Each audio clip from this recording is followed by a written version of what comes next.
Bonjour et bienvenue à tous dans le journal de la formation, une édition spéciale qui est enregistrée sur les universités divers de la formation professionnelle. Nous sommes à la rencontre de tous les acteurs de la formation et dans cette émission, nous allons parler financement parce que nos invités sont de la Banque des Territoires. Je vous les présente. Il y a tout d'abord Roxane Poty. Bonjour. Bonjour. Vous êtes chargée d'investissement au pôle formation professionnelle à la direction de l'investissement de la Banque des Territoires. Et à côté de vous, Benoît Sénéchal, bonjour. Bonjour.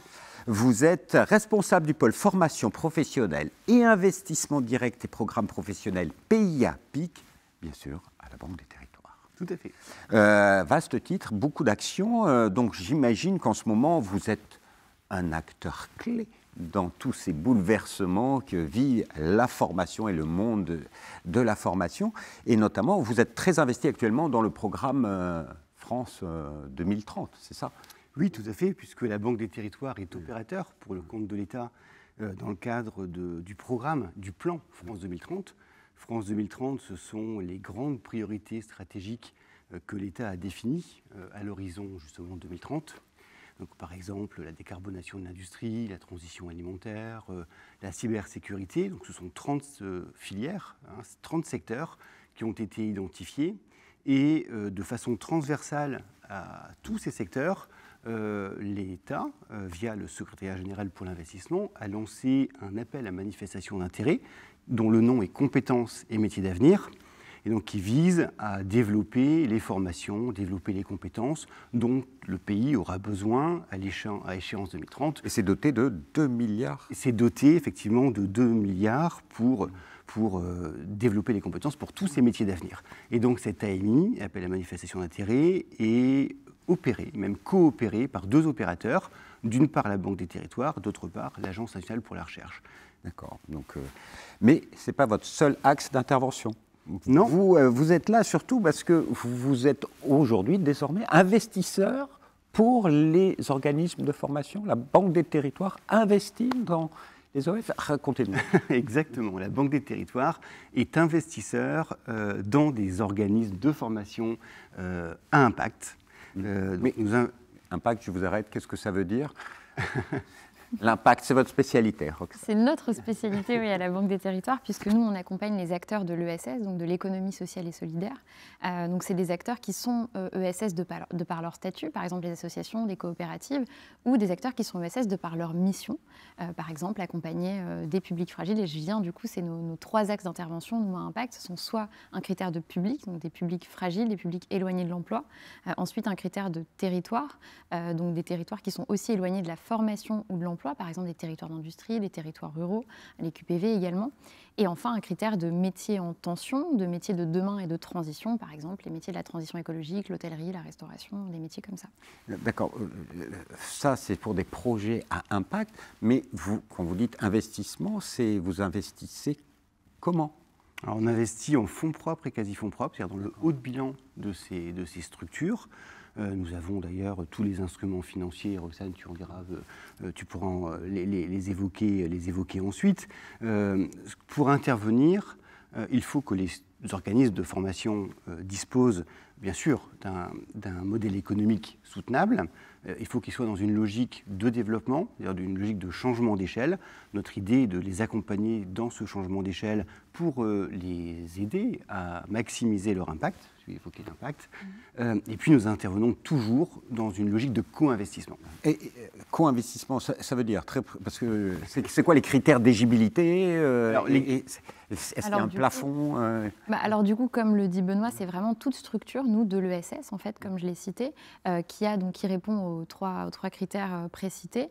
Et en co-investissement, ça veut dire que nous, on a vraiment vocation à faire effet de levier sur le marché du financement privé, en fait, et à encourager le financement. Donc on n'investit jamais seul. Vraiment, on investit toujours à maximum 50% sur des tickets minimum autour de 300 000 euros. Même sur des projets très locaux, on peut intervenir à hauteur de 200 000 euros. Et quand vous dites co-investissement, c'est-à-dire que si vous mettez 300 000, quelqu'un d'autre... Toujours à hauteur de 50% du besoin. Oui. Du besoin et sur le projet. Et est-ce que vous avez des exemples Parce que est-ce qu'on fait appel à vous? Est-ce que vous avez beaucoup de demandes? Est-ce que vous avez beaucoup d'investissements réalisés? Alors peut-être pour juste préciser avant nos exemples, de dire que nous aussi, un autre critère, enfin en tout cas un de nos autres, ce qui est dans notre ADN, c'est aussi de vraiment suivre les projets, qu'on investisse en fonds propres, comme le disait Benoît, avec du capital, et donc quand on est dans la gouvernance vraiment du projet, même si on est un peu plus en quasi fonds propres, donc un peu plus à distance du projet, on va toujours avoir en filigrane cette notion de mesure d'impact qui est très importante pour nous avec le suivi du projet. Voilà. Juste pour encadrer là.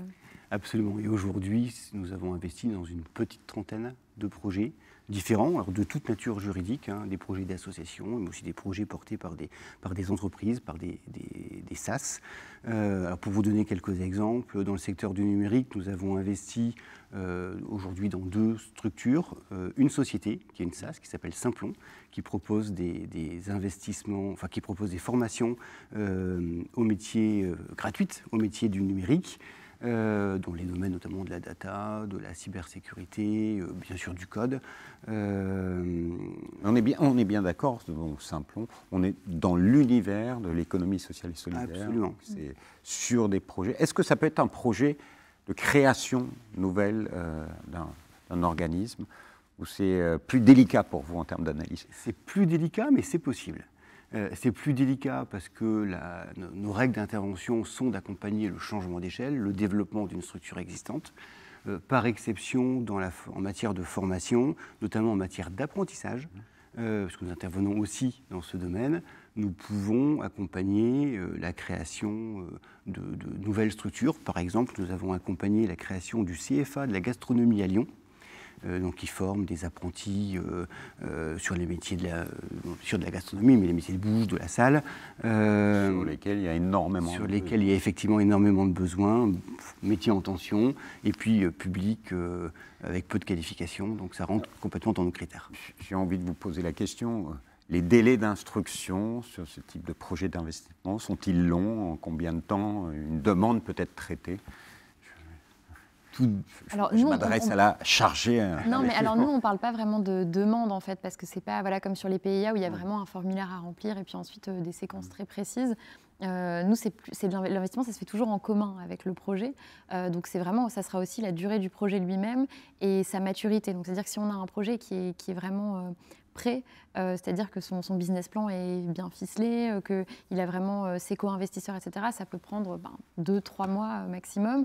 Et puis parfois, on a des projets qui sont beaucoup plus jeunes, qui n'ont pas encore leur co-investisseurs. Et là, ça peut aller effectivement jusqu'à 6 mois, évidemment, voire plus si le projet n'est pas prêt. Donc... Il y a un vrai besoin, il faut continuer, il faut investir dans ce secteur de la formation par des entreprises de l'ESS. Alors, ce n'est pas des formations par des entreprises de l'ESS, c'est par des entreprises à impact. Et oui, il y a un besoin. Ça peut être une entreprise privée. Oui, tout à fait. Alors vraiment, tout statut peut entrer, nous, dans notre définition d'entreprise à impact, à partir du moment où son objectif, sa mission première, est d'accompagner les trois critères qu'on a cités plus tôt, de public, de territoire et de métier en tension. Mais oui, c'est important parce qu'il y a vraiment un besoin en fait aujourd'hui d'accompagner ces publics fragiles, d'accompagner ces territoires fragiles et ces métiers de demain. C'est aussi important parce que, comme je disais, nous, on a vocation à faire effet de levier. Donc, encourager le marché à aller avec nous sur ces projets-là qui sont peut-être plus risqués, peut-être parfois qui vont avoir l'air moins rentables, mais parce que voilà, ils ont un fort impact. Et nous, ce qu'on accompagne, c'est le changement d'échelle de l'impact en fait et de la massification de l'accompagnement de ces personnes-là. Et je pense tout à l'heure, la ministre citait l'illettrisme. Et pour nous, c'est vraiment quelque chose qu'on veut accompagner. Et du coup, c'est un autre exemple de projet qu'on accompagne, qui est une EdTech, donc qui n'est pas directement un OF, mais qui est une solution tech à destination des OF, et qui vise à former aux Français langue étrangère. Et bientôt, là, ils ont lancé leur programme aux Français langue maternelle. Donc, c'est vraiment des enjeux auxquels on doit répondre. Et aujourd'hui, on a noté en tout cas qu'il y avait une carence là-dessus, et c'est pour ça qu'on intervient en financement. Donc, sur tous ces projets à impact, il y a une réponse, c'est la Banque des Territoires. Quand même, deux choses, c'est comment on vous contacte. C'est des projets qui doivent avoir une envergure nationale, régionale. Banque des Territoires, j'imagine qu'on peut avoir un projet très local. Bien sûr, la plupart des projets, d'ailleurs, sont des projets territoriaux. Donc le point de contact, c'est notre direction régionale, concernés. On a un réseau de directions, de 13 directions régionales dans toutes les régions. S'il s'agit d'un projet national, le point d'entrée, c'est l'équipe. Et de toute façon, les organismes de formation peuvent nous contacter et, cas échéant, nous redirigerons vers les interlocuteurs adéquats. Alors, vous intervenez de plein de manières différentes. Je suis allé pour vous rechercher le bon endroit pour parler de ces projets d'investissement. Vous allez sur le site internet de la Banque des Territoires, www.banquedestesterritoires.fr, et ensuite, il faut aller dans la rubrique offres et services, financés, fonds propres et quasi-fonds propres. Et là, vous trouvez la rubrique investissement dans les projets de formation. Merci beaucoup à tous les deux pour ce regard. Un dernier mot, quel est l'enjeu pour vous, le défi à relever dans les années à venir sur la formation, selon vous? Alors, le thème de l'université d'hiver de la formation professionnelle, ce sont les transitions. Effectivement, les transitions, elles sont fondamentales. On parle du numérique, la transition environnementale au premier lieu, la transition sociale, et ça transforme complètement le quotidien des actifs. Il y a un besoin important de formation, et donc il y a un besoin important pour les organismes de formation de développer des formations nouvelles, des formations qui sont adaptées, et le rôle de la Banque des Territoires, c'est de les accompagner dans le développement de ces nouvelles formations. Et moi, je vais me répéter, mais ça sera massifier notre impact dans les territoires. Massifier notre impact sur les territoires, un travail ensemble, notamment avec la Banque des Territoires. Merci à tous les deux pour vos témoignages. Et quant à nous, on se retrouve bientôt pour un nouveau journal. Au revoir.